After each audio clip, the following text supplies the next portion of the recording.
Greetings, everyone, and welcome to a Fireside Chat with Zany Mystic. I am your host, Lance White.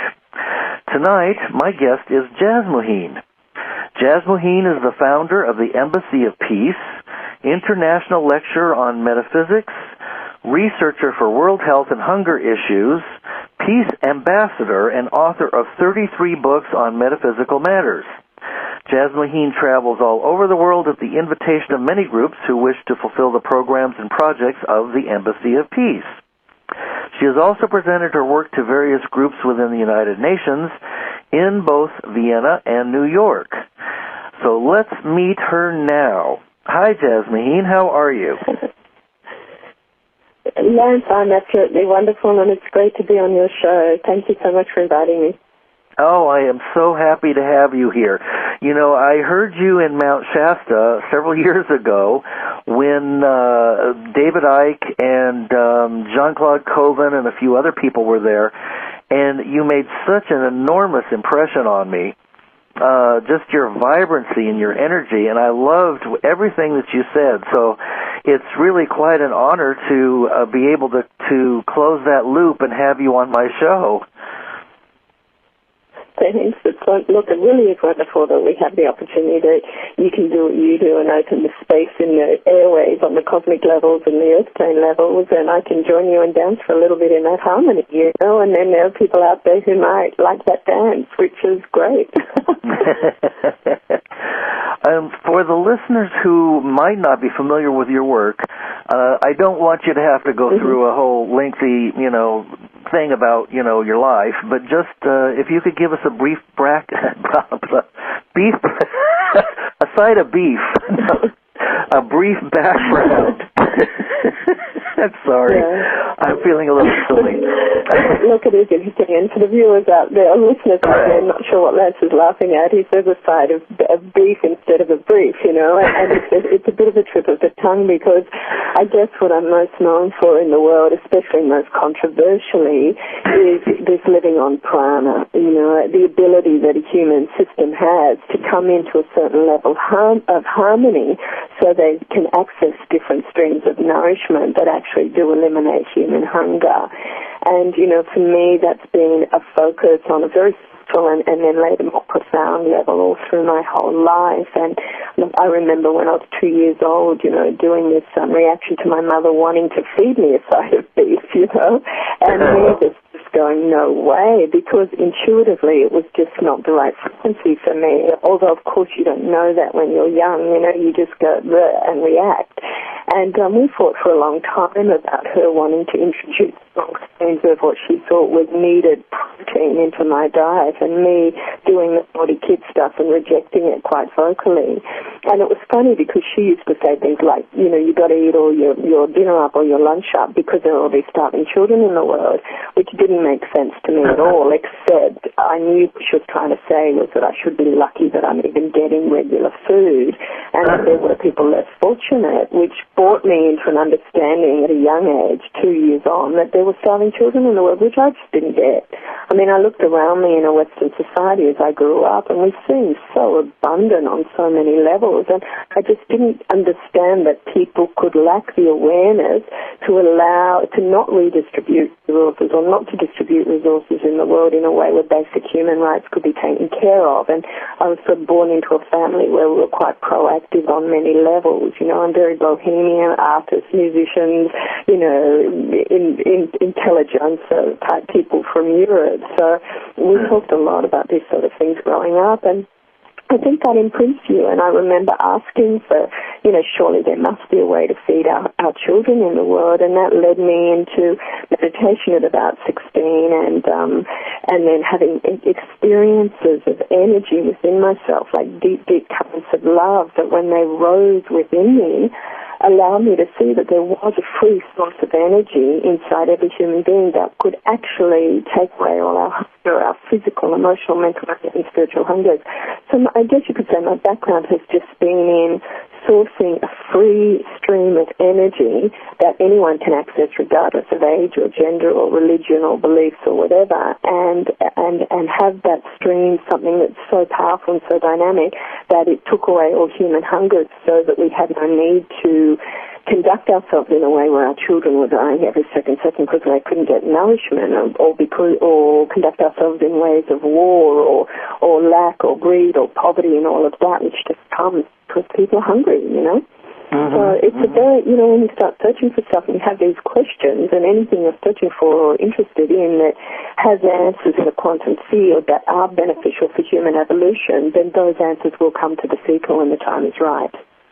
So that's been my life, I guess, just asking questions and looking for interesting answers and living in an intelligent universal field that believes in good harmonics to those who are open to good harmonics, and then going through experiences of understanding what true harmony is for a human being and what gifts come to a human being when we are in harmony on all levels within ourselves and within the greater matrix.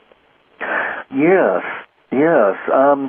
Now, I want to get a little bit of clarity about prana, because I'm not an expert on some of the Eastern terms that are used. I know it's energy in the air, but can you go into more detail and say exactly how it's dispersed throughout the air, and do we breathe it in naturally, or how does it work? Yeah, one of my roles, I mean, you know, I believe in the indestructibility of energy, where it's never created or destroyed, it simply changes form. So one of my roles in my life has been to bring some of the teaching of about energy and chi flow or prana flow, or the universal flows of energy that the Eastern countries like India, for example, have understood really well by meditating upon it, and bring that data into the West in this timeline. That was one of my jobs, you could say, as a spirit in physical form. And so India has a lot to gift our world. As you know, with all those of us who meditate, that came originally, that reality, from India, from Tibet, from the Vedas, and right back in time. And they've talked for thousands of years about this cosmic particle stream called prana, called the universal life force, or chi, or what others call divine mother love, and allow that stream of energy become so present within you as a yogi or as a true seeker that you have no hunger anymore, because it can actually take away physical appetite as well. So we've had for thousands of years the yogis in India, few and far between, but still there, living off this alternate source of nourishment that you could call also cosmic particles. So it's an actual stream, it's a mix of elements. Like in this realm, we deal with earth and wind and or earth and air and fire and water. But when you meditate and expand consciousness, you start to open up to upstreams of energy, which are astral light and akasha and cosmic fire. Cosmic fire is known as divine love or prana. So when you pump up the volume of these three additional elements by your meditation upon your own divine essence, then as this essence rises within you, it starts to free you from many human limitations. And one of the limitations we've been educated to believe as truth, which isn't truth in the West, is that we need physical food to survive. But the yogis in India knew that that's not actually true, that as they came into a state of divine marriage with their own essence, that pure and perfect part of themselves, then they were freed from many limitations. Yeah, I've definitely heard about that for decades, about many of the yogis in India being able to do that. Now, when you mentioned divine marriage, you said something interesting, which I want to kind of pick up on a little bit, that the divine marriage is a marriage within, isn't it? Yeah, right? Yeah. You're not talking about... Our work at the moment, our work at the moment has changed. Like I did the exploration into living purely on prana as part of a research program into finding a solution for world health and world hunger realities. And we have delivered all this research through 5 of our manuals, and also through the Embassy of Peace manual, which is available free on our website. So we've done all that. And our work now is very much about harmony. You cannot come into this ability to live freely from or to have another choice, should I say, the choice to take physical nourishment from food, or the choice to take nourishment from the pranic stream. You can't come into that reality until you come into a certain level of harmony within your own energy bodies. So our work at the moment is very much about harmony, and not just about harmony receiving one gift, but like living on Prana, but the harmony that comes to you where you can receive all the gifts that your own ascended nature has to give to you. Like everybody agrees, or many people agree, in the metaphysical realities that there is a pure and perfect part of some people call God within. And my research in the embassy, with the Embassy of Peace, and over the last 40 years of meditation, has discovered that this pure and perfect part of ourselves is just bubbling away quietly like cosmic champagne within us. And as we meditate upon it, it blossoms and grows and reveals many, many gifts, until the point where we no longer feel separate from it, where we truly enter into that state of union and experience the isness of that pure stream of love that has given birth to creation. So this is what we meditate upon, and as we meditate upon it by universal law, that is what we become, and then we become free from the limitations of human ego, personality, and our lower nature. So that's divine marriage, really. And, once we do that within ourselves, then we start to do it with each other on a global level, then we start to take it to another level and do it on a universal level and experience all sorts of different realities. Do you feel that people are starting to shift in that direction at all, given the nature of the planet? I guess we can't really look at the state of the planet as is, but you travel so much and you see so much. What's your impression? I do. Look, I actually think what's happening now in our world is a result of all the work of the meditators. Remember, we have 1.2 billion people in India, many of whom have adopted a lifestyle of living in harmony with the divinity they are, and that has spread over the last since the 60s and even going back before that to many people in the West who are holding very clear paradigms. Like America's just undergoing a huge spiritual revolution where your people decided to look at how you were being portrayed in the world and how you wanted to be portrayed in the world, and that has created great shifting in your country. And all around the world, people have risen now into a reality of, we are now ready to live in peace. We are now ready to receive solutions from the universal field of supreme intelligence to end all conflicts, so we can exist with love and honor and dignity and respect together as one people on one planet. So millions and millions of people have been holding this paradigm for so long, and it's the holding of this paradigm that has now resulted in any systems in our world that no longer support this paradigm or have never supported this new paradigm are now crumbling. So you could say it's a huge expansion in human consciousness that has set in place many amazing events that others would call as a birthing, a rebirth, a birthing of Gaia into a whole new energy band, into a more ascended, enlightened state of consciousness that reflects the consciousness of her people. And so therefore anything that is not new energies is just going to disappear and be integrated into these new energies by the power of that which these new energies are, which are just dreams of pure divine love. So it's great time, party time, It's not like, oh God, all this is happening, and well, it's like, wow, all this is happening because we're dreaming new realities into being, and we're successful at it now.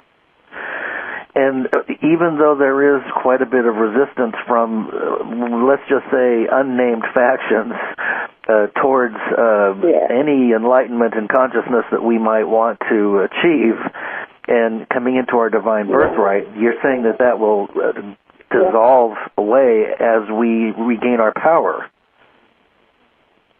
Yeah, and also, too, it's like, everybody's seen The Secret. When I travel all around the world, nearly every country, then the DVD of The Secret has entered that country. And people are realizing the law of attraction, the law of resonance, and the laws of manifestation. They're also realizing that whenever a species seeks resolution to what's happening within their world that is beneficial for human evolution in its totality, then we are supported by the force of grace. So all that we're seeing right now is crumbling of old systems, and when old systems crumble, they make more noise. So we're being told as metaphysicians to just stop focusing on the noise and focus on our highest dreaming and that which we wish to bring into manifestation. So firstly, we need to get clear what we as an individual and as a species are ready to and willing to manifest right now. And for many people, it's just being the love that they are being in that state of divine union, being the divinity they are, that divine being having a human experience, and opening up to radiate into the greater field, nothing but the purest streams of love and wisdom that they carry within their own ascended nature. You know, and that's that your divinity is my divinity, is everyone else's divinity, which is then wrapped around, has wrapped around it an energy field called the personality that dwells in this world of illusion. And as you allow that part of yourself to merge into your pure nature and manifest and radiate that, you receive many, many gifts, and it unifies us and it lifts us as a species into a completely different paradigm of reality where life is filled with grace. And people love grace. We all get addicted to grace. It's like, give me more grace. I like grace. Very nice. So we do what's required to live in streams of grace because it's so addictive. You know, we do what's required to live in streams where we are in places of deep peace and contentment and feeling just the love that we are and each other is beyond personality and beyond mind. And all of these experiences people are having so profoundly now that it's becoming addictive. And so the whole game is being shifted by a process of magnetics. It's just science. It's just the science of energy fields when the base frequency changes from lack and fear and separation into a unifying thing of let's share love, let's co-create a bit more wisely, let's take care of each other, let's be compassionate towards each other. Can we join together as the creative beings we are and deliver different outcomes and futures for our children? And we know the answer is yes, and so that's what we're doing, so that's what's happening, you know, no biggie, it's just a kind of change. Mm-hmm. And the children are becoming they're coming in a lot clearer than, for instance, when I came onto the planet in 1950, the kids today are coming in as the crystals and rainbows and indigos and so on and so forth. And they're a lot more direct about what they know. It's quite refreshing. Yeah. And they have a different harmonic about them too. The harmony of their hearts, you know, the energy coming out of their hearts is very pure. And as you said, many are not coming because they have any karma to rebalance or anything like that. They're just coming to radiate the energy of love and remind us by their presence of how pure and perfect we really are in essence.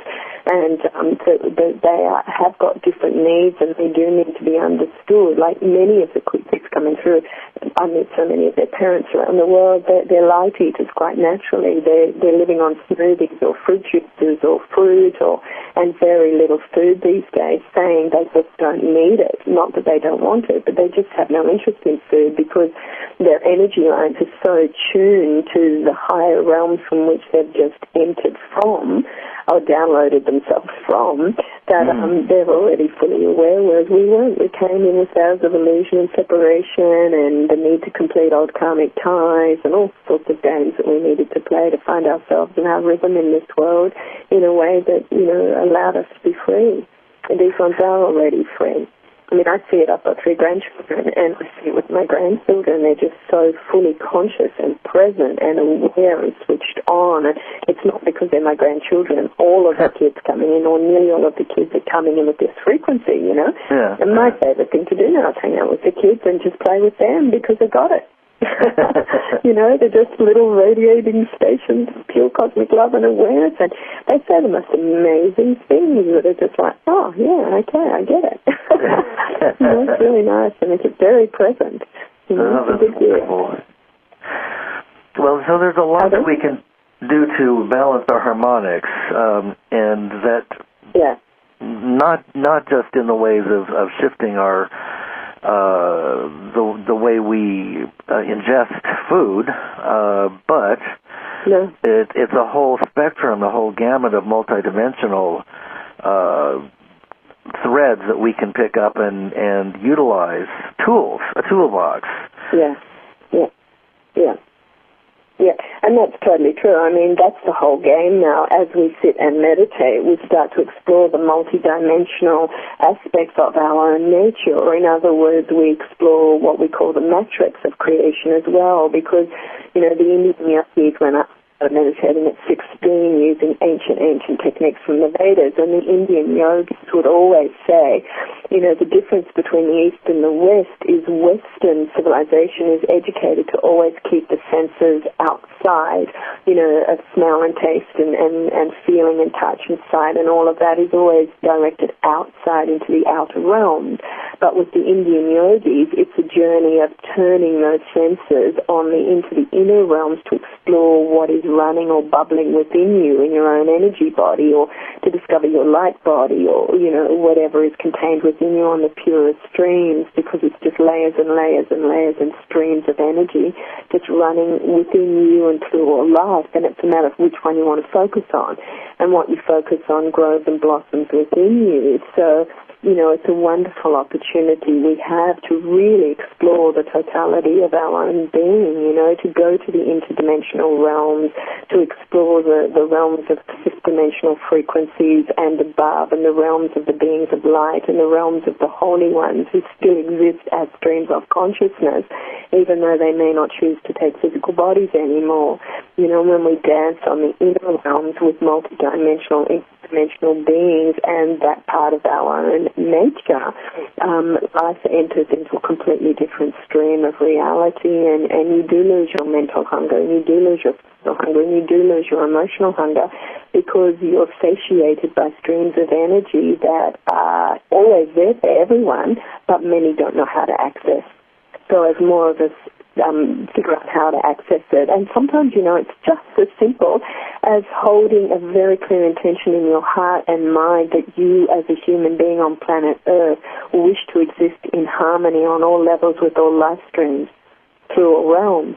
And when you hold that simple intention, it's like the intelligent field starts to teach you about field harmonics, how to exist in divine marriage, an enlightened state of oneness within yourself, and from that state relate to other beings in the world, and from that state have our beings in our world relate to other beings in other realms and other worlds and greats who have great civility and understand true civilization.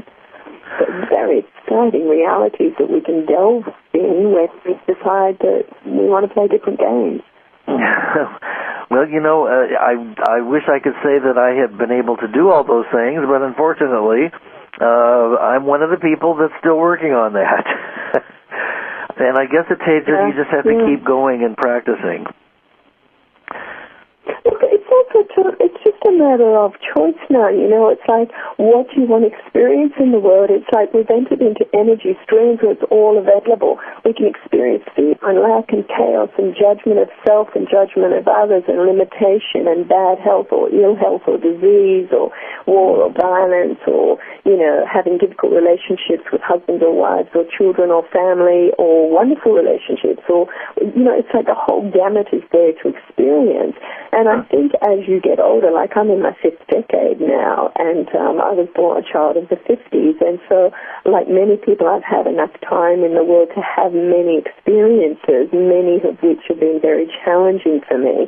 And going through those, you learn, you gain virtues, and you also eventually come to a point where it's like you make the decision to live life every moment in state of ease and grace rather than a state of suffering.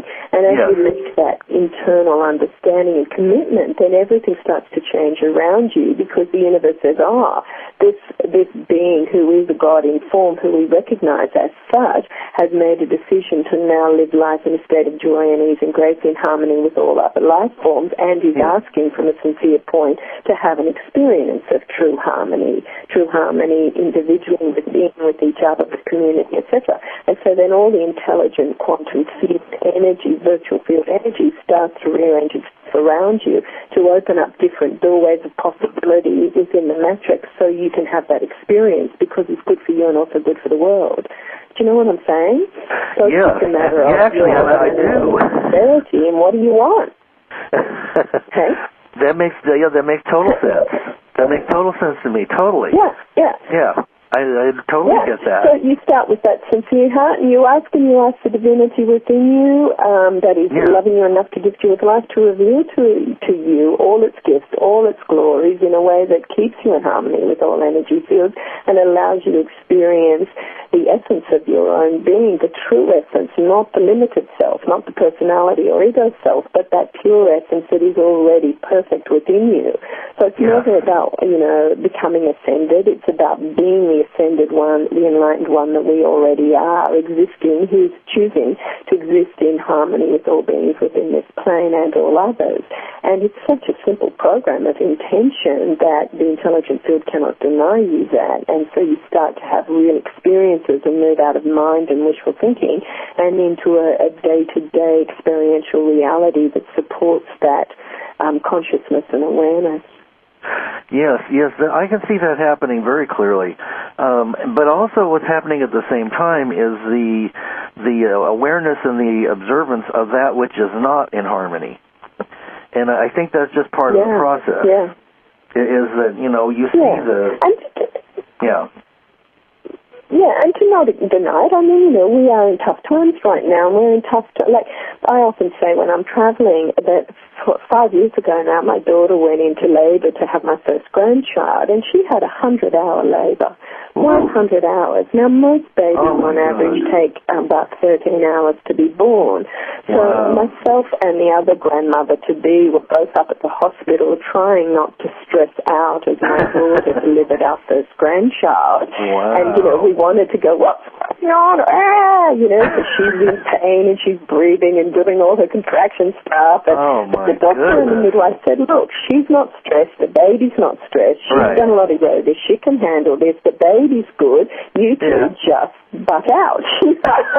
Stop stressing her with your stress, which we're trying not to do anyway. And it's like what's happening on Earth now. Like Earth's just going through an amazing labor. She's rebirthing herself into a whole new time. And it's happening on emotional level for her, for Gaia as well. So you can see the changes in the weather, all the rain and the flooding that we've been having in our country and all around the world. There's huge shifts energetically as the spirit of our Earth and our Earth herself literally is pulled into a new energy band and is born into a new dimension, which is being led by the metaphysicians and the meditators and the peace seekers and the truth seekers in our world. We're holding this reality for Earth to rise and do this. And so you can either focus on all the chaos that ensures around the labor birthing process, which simply just allows it to grow out of proportion, or you can focus on the fact that we are going to have, as grandmothers, a beautiful new baby, and that beautiful new baby that we are birthing is Earth in a more enlightened state where we treat each other with more love and kindness and respect. Yes. And so this is an unstoppable process. Like I couldn't have said to my daughter, stop the labor, it's too much for me. Take the baby back. Our girlfriend just breathe smart and hurry up and bring our granddaughter. And it's the same thing now. You just got to hold this image of what are we creating here? What's the end result? And you get the pains and the women yelling in the labor wards, It's not going to be stopped. So it's like get clear about what we're creating. What are we birthing together as a species? What are we co-creating? Why are we co-creating it? What sort of future do we want for our children? What is the highest dreaming? What's the most amazing future you can dream for yourself? What is the most amazing now moment you can experience in your life now? Can you live in complete harmony within all levels of your own being and with every other being in this planet? Are you interested in that? And if so, then put out a clear, sincere signal to the intelligent universal field and have yourself receive all the downloads and data on how to create that, because it's not that difficult. I love it. That's wonderful. I love listening to you. You're just terrific. As you said, look, I've struggled in life, and everything I've learned has just been from me saying, oh my God, surely I don't have to create it like that, or oh my God, I can't believe I just created that, surely I can do it better. And when you have this sincere desire just to have your presence in this world, enhance this world, and to also, while you're here, be enhanced by this world and drop all other limiting paradigms, to make the decision that, yes, I know how to suffer, yes, I've suffered a lot, yes, I don't want to play that game anymore, can't we move on and do it different, and then open to receive the insights in how to do that. And so part of that also requires silent time, like I spend time quite regularly and have since for nearly 40 years in deep meditation, just to be able to have intelligent conversations with the universal field, to put out a question and then open to receiving the silence. intuitive answers that when you then apply to your own life creates positive change in your life and brings you into a point where all you want to say in life is just thank you, thank you, thank you, thank you. This is just amazing, and I'm so blessed to be here, and I'm so happy I'm here, and it's incredible to be part of this human life wave that is affecting this change in direction of human evolution. Thank you, thank you, thank you. Give me more. Let it happen in grace, with joy. You know, let me exist in harmony with all like-minded networks around our world. You know, let me know what true divine marriage is within my own being, so I no longer have words of separation regarding higher self, lower self, soul. I am present, but I am that I am present. I am this divine being in form that is radiating the purest streams of nourishment in through this world to feed the world and allow it to feed my own being, so I'm free from human limitation at the same time, you know. It's like just a time of limitless thinking and understanding that we're run by universal law that will always deliver to the seeker that which is enhancing for them in the world simultaneously.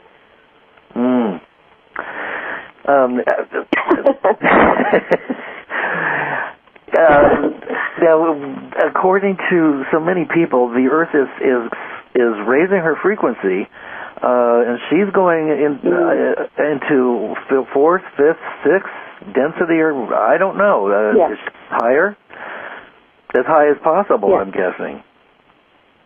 And well, you know, it's just. Go ahead.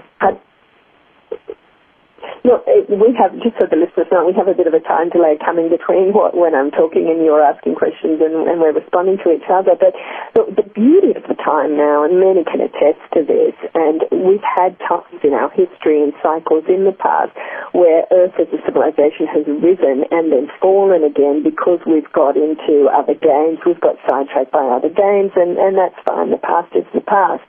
And it's good to now let go of old stories that limit us, including what happened in the past, because now we actually have a chance as a civilization to rise and stay risen. And we haven't really had the status quo 100th monkey syndrome operating to the degree it is now in the past. So we can actually move in and stay anchored into a new realm. And that's what the paradigm that people are holding, that finally we let go of the old ways of being and accept the new energies. And, you know, some people talk about we've entered into the photon band of pure Christed consciousness energy, which is stimulating a return to love and stimulating a return to divine marriage where we exist in harmony with our intellect, which we need to honor because we're not sheep and we're not doing the guru game anymore. We're doing the self-mastery game.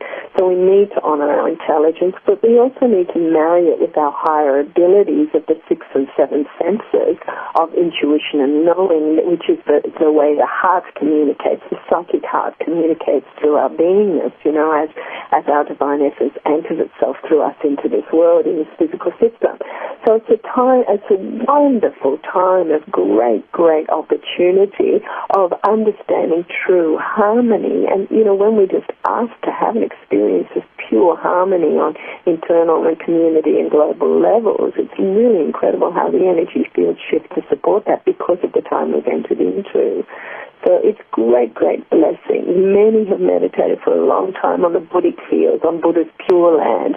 People are meditating on the return of the Buddha Maitreya. People are meditating on the Christed consciousness energy streams and the return of those Christed streams, which the second coming is just the revelation of the Christed nature within each and every one of us. You know, people are holding all sorts of really dynamic paradigms for better economic systems, better environmental systems, understanding and applying and using free energy, you know, just taking care of the few glitches we have in the world by feeding the kids in the world and eliminating some of the basic health issues that are unnecessary for people to step through because we know better now.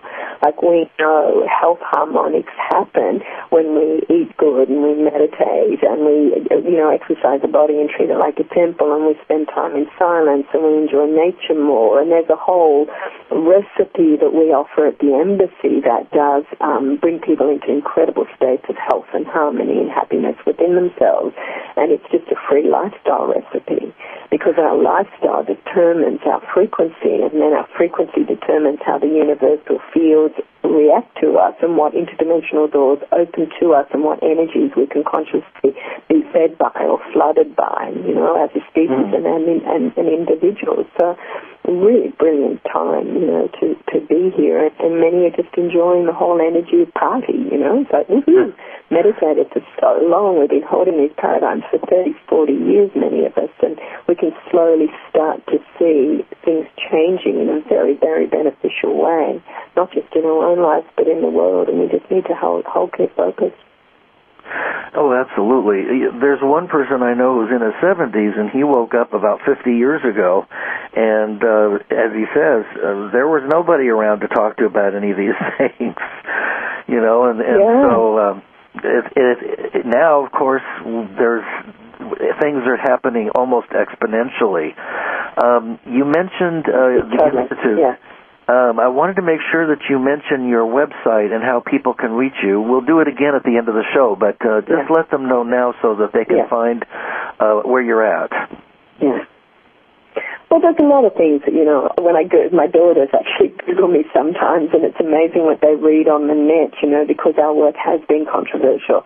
In 93, we did set out to find a solution to world hunger issues regarding the children in the world, and we found that. And as you said, we have presented it to the United Nations through our book, our manual research manual, the Prana program. But we have so much on our websites. We have two. One, Jasmuheen.com, which is my personal site, which is JASMUHEEN, and we also have the CIA, which is, you know, very tongue-in-cheek. It's the Cosmic Internet Academy, and that you can find under Self-Empowerment Academy. But if you go to Jasmuheen.com website, you'll see the link to the CIA anyway from that. And we've just created the Embassy of Peace through there, where we download a lot of our data free. We have the Embassy of Peace manual that people can download and look at the different projects we have running, particularly the Madonna Frequency Peace Program, which is designed to just eliminate a few of the pockets of discord or disharmony in our world so we can step into harmony on a pragmatic level, and it's not just wishful thinking. We have the Prana program, which eliminates world health, world hunger issues in third world countries. We have the lifestyle program that is free, again, available to people, so that you can come into health and harmony and really enjoy life and thrive in life and move beyond the struggle to survive. We have also links on our websites to our YouTube channel at Jasmuheen on YouTube, and we have something like 175 free videos there teaching people basic meditation tools, right through to our understanding of interdimensional field science, right through the projects of the Embassy of Peace, our work in the Prana program and other people living on that. Just lots and lots of stuff, because we've been working in the field for 16 years consciously and pretty dynamically. And, you know, when you live on Prana, you get so much time in the day because you've got no cooking, you've got no shopping, you've got no dishes, you've got no food preparation, you need only maybe 2 or 3 hours sleep a night, whereas other people need a lot more, and you access such creative energies, you know. So it's just, you're just firing in completely different manner because you're running in theta brainwave patterns rather than in the busy beta brainwave patterns where people who don't meditate run, which is fine, you know. It's fine if you want to run in beta, but you need to know you can run in alpha brainwave patterns or theta or delta, and the gifts that each of those brainwave patterns will bring a human system. You know, and they do bring great gifts to your awareness because they expand areas of your brain and consciousness that you're not normally operating with. And when we step into that, it gives us the ideas of how we can really harmonize and unify in our world in a way that's beneficial for everyone. Now, is it important? Lots to tune into. Is it important to make these changes fairly slowly, or under someone's supervision or guidance that knows what they're doing? Look, what I really love, people often ask me, you know, do you have to be special to live on Prana? And it's like, well, hang on, are you alive? Are you breathing? And they go, yeah, well, anyone can do this. You've just got to pump up the volume. And most people, that divine part, it's 2 pools of energy. There's an inner pool of energy that's pure and perfect, already ascended, and then around that is an outer pool of energy in the West we call our personality. Some people's inner pool of energy is very small, and it's only big enough to keep them alive and allow them to go through all the whole reality we accept as normal, as aging and getting disease and system breaking down and being miserable and surviving and sometimes having all of that spiked with great periods of joy or love or whatever that is women in the West is normal. The difference with a meditator and a person in the East in this understanding of the power of the divine force within is that the inner pool of energy is really big and it is so strong and so empowered and so alive within them that it pulses its food through the outer circle, which is very small, of the personality, so that the system is no longer driven by the personality.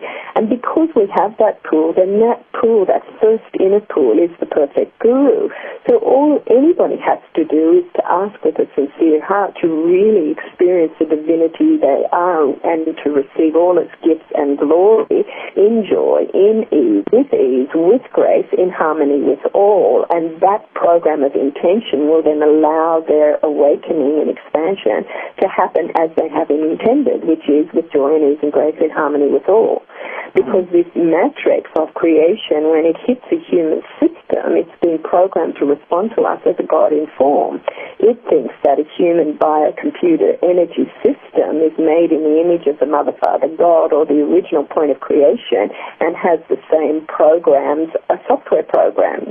You know, it's made in the image, and so therefore it sees us as a God in form, no matter how we see ourselves. So as soon as we hold that intention that we just shared, then that starts to set in motion a chain of events that are just unstoppable because the human heart is ready.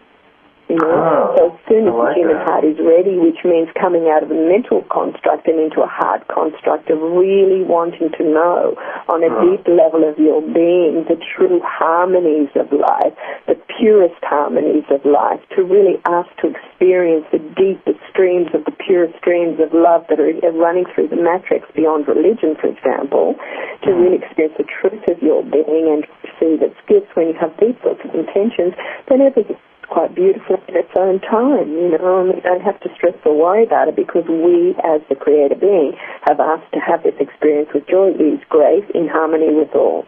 And that's It makes sense to me. When you were in Mount Shasta, you mentioned a program that you do periodically where a group will go off into a darkened location and stay stationary for about a week or so. And one of the things that struck me about that was that somebody in the group said that there's no light in the cave or the container where you are, and he said it got so light that he was asking how it could be turned down. I thought that was an interesting statement. Can you share a little bit about that process and what you discovered in that process? It sounds fascinating. Yeah, I mean, you know, it's funny because I was thinking, I was having a shower this morning and I was thinking your show, The Zany Mystic, and I thought, man, if ever there was a Zany Mystic, it's me. You know, I'm joined one of millions of people, I'm sure, on the planet who could be classified as Zany Mystics. And Zany, sometimes, I think the word just means somebody who's willing to live outside the box. And, you know, I've always been willing to experiment with my own being. Like, as a teenager, I experienced the difference between being a vegetarian and being a meat eater. What happened when I ate only raw food and fresh vegetables compared to eating the sort of diet my mother wanted? Well, I felt so much better. What happened when I exercised my body and did yoga regularly compared to when I didn't? Well, I felt much better. What happened when I meditated regularly compared to when I didn't meditate? Well, I felt so much better. So your logical mind after experimentation goes, I like a life of good, healthy, raw food, regular exercise, yoga, meditation, time in silence, because it makes me feel less hungry. You know, it takes away any other hungers that are not being attended to.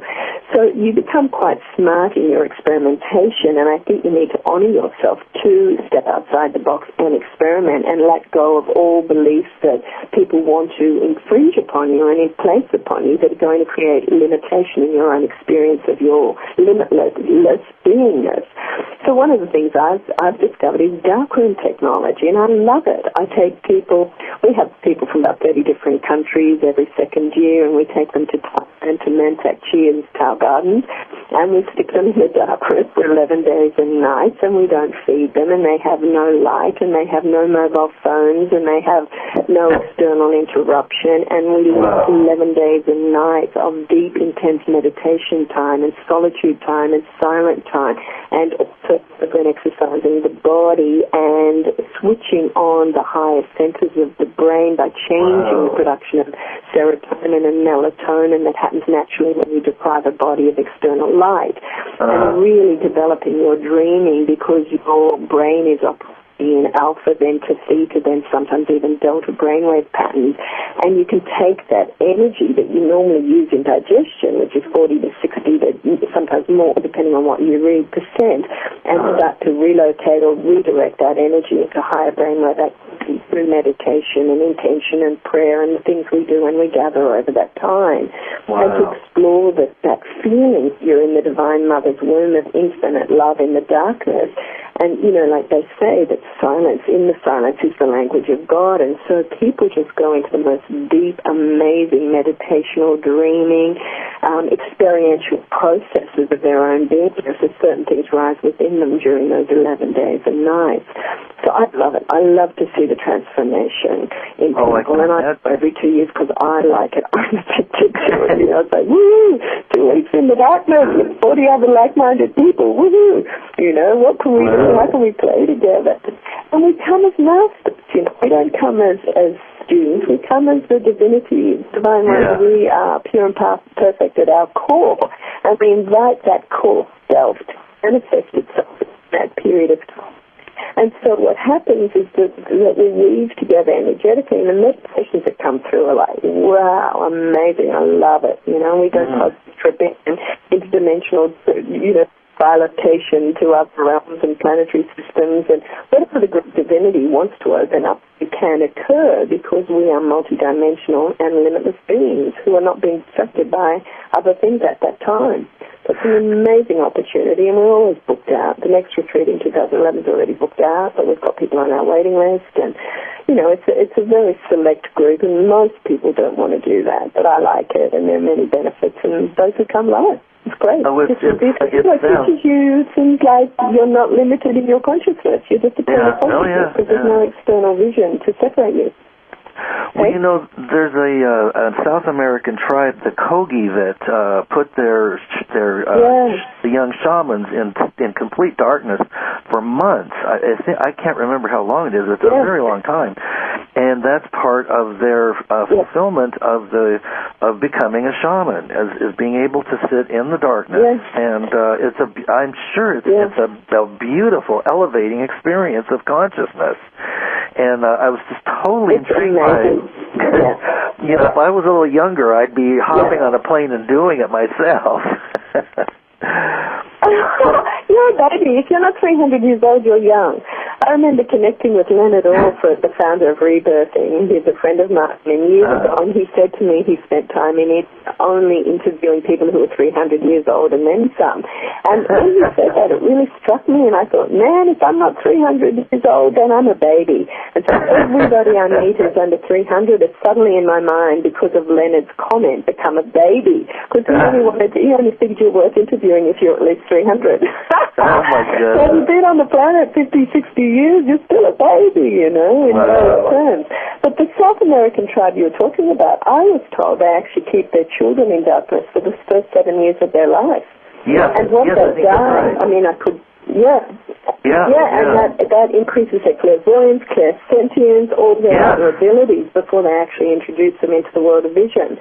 Interesting training, you know, many gifts that it gives us. So our world right now is filled with all sorts of revelation and gifts, and I think the shift in our own beingness just begins when we decide to no longer be limited by society's ideas or our old education systems, but instead to just ask to experience who we really are on the deepest levels, and how do we really live in harmony in this world, so we can enter en masse into those paradise planes that we're being prophesied to enter into.